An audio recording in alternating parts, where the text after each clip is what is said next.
ఇప్పుడు ఆంధ్ర రాష్ట్రంలో జరుగుతున్నది ఏంటంటే కూటమి ప్రభుత్వం వచ్చాక సుమారుగా 17-18 నెలలు అయింది.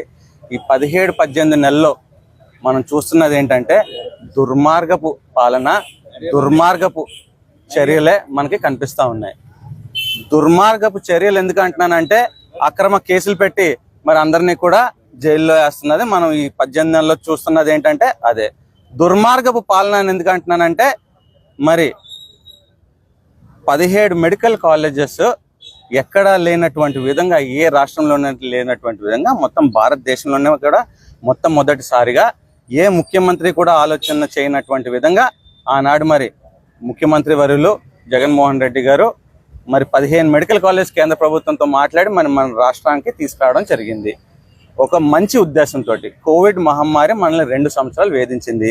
ఆ టైంలో మనకి ఏ రకంగా హెల్త్ సెక్టర్లో గ్యాప్స్ ఉన్నాయి అన్నది మనందరికీ తెలిసిందే. సో మనం ఆ టైంలో ప్రైవేట్ హాస్పిటల్స్ పైన ఆధారపడాలి.